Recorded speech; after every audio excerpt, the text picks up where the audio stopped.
उसकी तो बचपन से इच्छा थी डॉक्टर बनने की। हर इसमें एक्टिव था वो। हाइट बॉडी उसकी एक एक नंबर थी। फिर दिन के बाद वैक्सीन लेने के बाद 4-7 दिन में दर्द चालू हो गया और एकदम से चालू हो गया, इतना चालू हुआ कि उसको सहन ही नहीं हो रहा था। इतना स्पीडली पेन क्रिया का प्रॉब्लम बढ़ता नहीं करके। हमारा कहना इतना ही है कि जैसे हमारा एक ही लड़का है, हमारे ऊपर जो आज ये बीत रही है वो किसी के ऊपर ना बीते बस।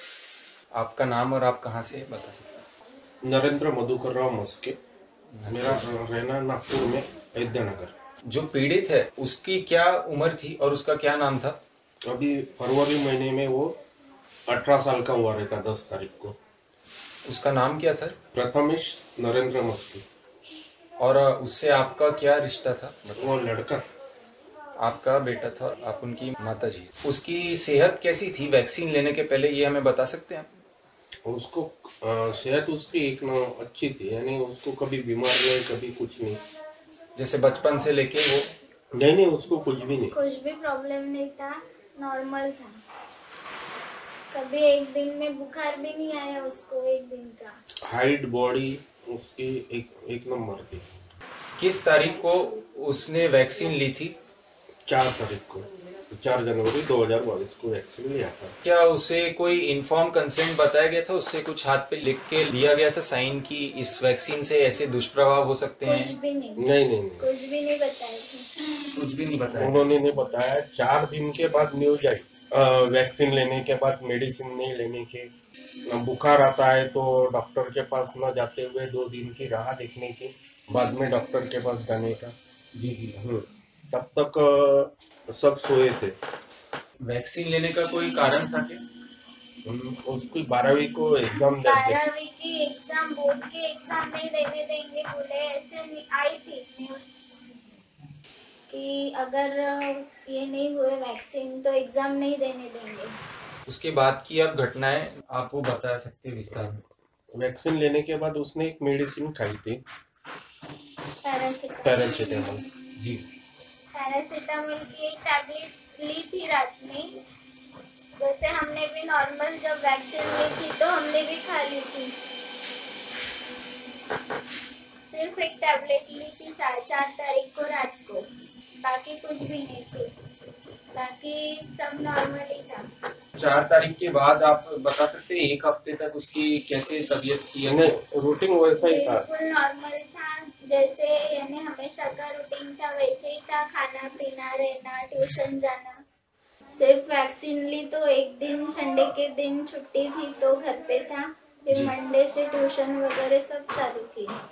तो वैक्सीन लेने के बाद उसकी तबीयत कब से खराब होनी शुरू हुई ये बता सकते हैं हम? 11 तारीख को 1 बजे दोपहर में। 11 तारीख को 11 तारीख को उसको सवेरे थोड़ा हल्का सा पेट दर्द हुआ। नींद से उठने के बाद हल्का सा पेट दर्द हुआ था, फिर थोड़ा सा नींबू पानी वगैरह पीने के बाद वो ऑनलाइन उसके प्रैक्टिकल थे तो प्रैक्टिकल करने बैठ गया 12 बजे।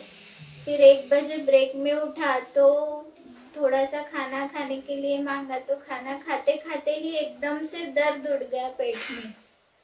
एकदम से इतना फास्ट दर्द हुआ कि तब एक बार वोमिटिंग हुई थी, लैट्रिन हुई थी और पूरा ऐसे यानी पसीना पसीना हो गया था पूरा, और ऐसे जमीन पे लेट रहा था, यानी उसको दर्द यही नहीं हो रहा था, सहन नहीं हो रहा था वो दर्द सहन। तो दर्द हुआ उसको तो घर पे कोई नहीं था, सिर्फ मैं अकेली घर में थी।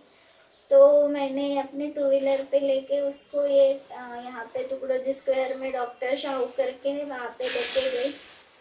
तो मैंने पूरी रात कल पहले दिन की पूरी उसकी हिस्ट्री पूछी, क्या किया, क्या रात को क्या खाया, क्या किया। तो मैंने उनको बताया कि रात में ये खाना खाया करके और पढ़ाई के लिए बैठ गया।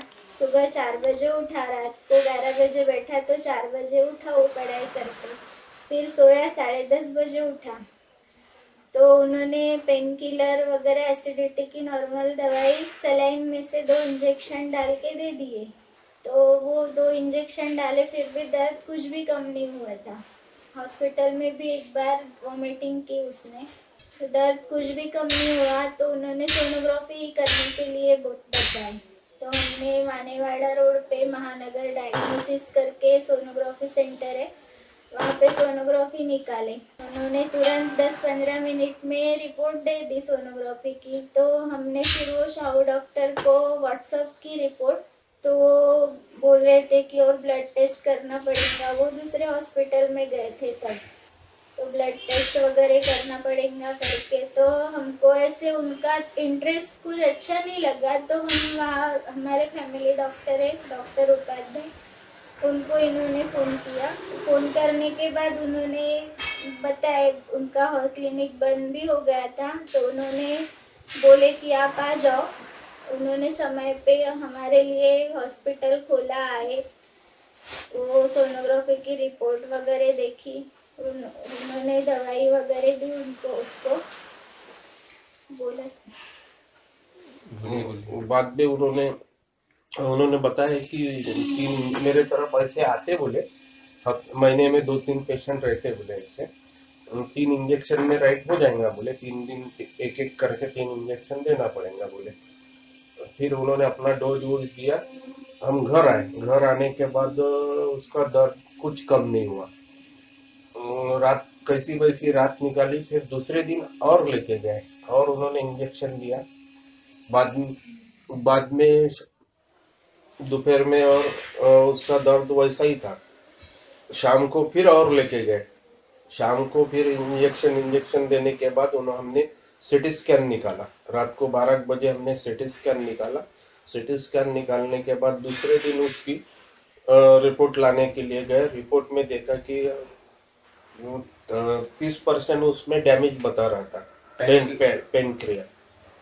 तो फिर उपाध्याय की तरफ और लेके गए। उन्होंने फिर रामदास पेट में अमित अग्रवाल करके हैं, उनके तरफ भेजे, दिशा क्लिनिक। तो वहाँ पे उन्होंने रिपोर्ट देखे और बोले कि एक ब्लड रिपोर्ट आने के बाद देखते क्या करना है। तो फिर 7 साढ़े 7 बजे वो ब्लड रिपोर्ट आई।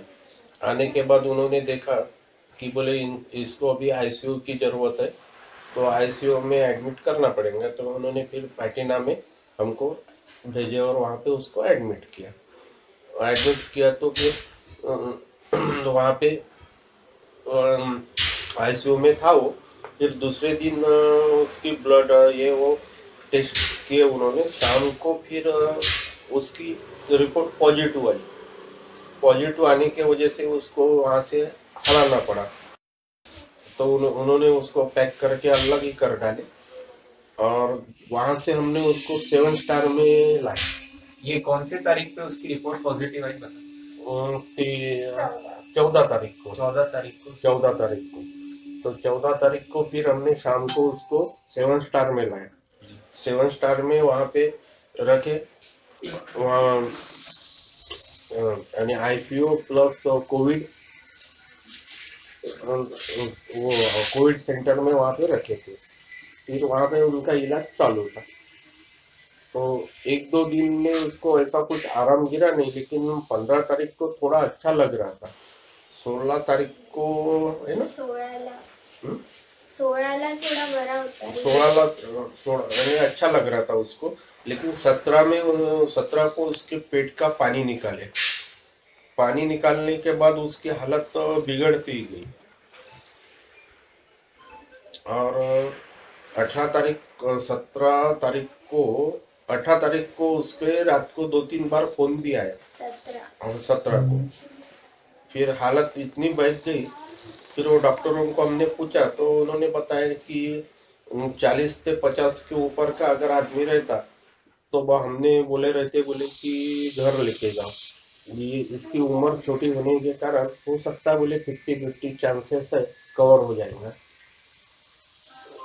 फिर 18 तारीख को शाम को डॉक्टर ने हमको बुलाया और बताया कि ऐसा ऐसा है। और बाद में 9-9:30 बजे वहाँ से और फोन आया, उसकी बीपी लो हो गई बोले, तो बीपी के लिए कुछ डालना है बोले। तो बाद 9-9:30 बजे फिर उन्होंने हमारी सिग्नेचर लेके उन्होंने अपना ये जो भी डाले होंगे डाले, लेकिन उसकी बीपी कुछ बढ़ने का नामच नहीं लिया। 11:30 बजे हमको फोन आया कि आप जल्दी आ जाओ करके। उसके बाद उन्होंने जो भी करना है वो किया, लेकिन रिस्पांस नहीं मिला। इसकी डेथ हो गई, डेथ ऐसा हो गई। डिक्लेयर कर दिया गया। हाँ। 11:30 बजे नहीं की उन्होंने डिक्लेयर। हाँ, यानी कुछ भी रिस्पांस नहीं दे रहा है बोले। हम पंपिंग वगैरह हमारा सब चालू है, तो हम जब पहुंचे तो बोले कि और हम 10-15 मिनट ट्राई करते हैं, लेकिन वो 10 मिनट के बाद बाहर आए और उन्होंने बोल दिया कि डेथ हो गई करके। 11 तारीख को दर्द चालू हुआ, 7 दिन के बाद। वैक्सीन लेने के बाद 7 दिन में दर्द चालू हो गया और एकदम से चालू हो गया। इतना चालू हुआ कि उसको सहन ही नहीं हो रहा था। तो वैक्सीन लेने के 2 हफ्ते के बाद उसकी मृत्यु हो गई। तो क्या किसी डॉक्टर ने कुछ आपको इसका कारण समझा कि वैक्सीन से हो सकता है? हाँ, राठी सर का कहना निकला कि वैक्सीन की वजह से हो सकता है। दूसरी बात तो डॉक्टर उमाटे उराडे करके है, उन्होंने भी बोला कि वैक्सीन के वजह से तो इसका ऐसा हुआ होगा, क्योंकि ऐसा कभी जनरली होता नहीं बोलते। पेन क्रिया का जो भी प्रॉब्लम आता है, एक तो 5-6 महीने पहले हो जाता है, तो धीरे धीरे वो बढ़ते जाता तो पता लगता है। ये तो केस में, हमारे केस में तो 4 दिन में कितना बढ़ गया है कि ऐसा, यानी हमारे 2-3 डॉक्टरों का भी कहना निकला कि लाखों करोड़ों में ऐसी एक केस देखने को मिलती बोले। इतना स्पीडली कभी तो पेन क्रिया का प्रॉब्लम ये नहीं होता बोले हम। 19 तारीख को आपको उसकी बॉडी मिली है, आप बताएं। फिर उसके बाद आपको किसी ने, अथॉरिटी ने, गवर्नमेंट ने, कोई भी हॉस्पिटल वाले ने संपर्क किया है इसके? नहीं, उन्होंने तो अपने ऊपर लिया ही नहीं ना। वो कैसा समझेंगे कि वैक्सीन के वजह से हुआ करके, कहीं पे लिखा थोड़ी था कि वैक्सीन के वजह से हुआ करके। तो किसी से आपको संपर्क वैसे हुआ नहीं है? नहीं, वैक्सीन वालों से भी, वैक्सीन सेंटर से भी? नहीं। तो उसके अलावा आखिरी में क्या आपने एईएफआई में दर्ज कराया है अभी तक? नहीं, अभी तक नहीं किया। क्या एईएफआई के बारे में आपको पता था या जानकारी था? बिल्कुल नहीं, हमको कोई जानकारी नहीं। उसके भाई बहन थे या वो अकेला था? नहीं, ये सिंगल ही था। हमारा सिर्फ एक ही बच्चा था, कोई भाई बहन नहीं था। इसकी तो बचपन से इच्छा थी डॉक्टर बनने की। नीट्स का एग्जाम देने वाला था अभी।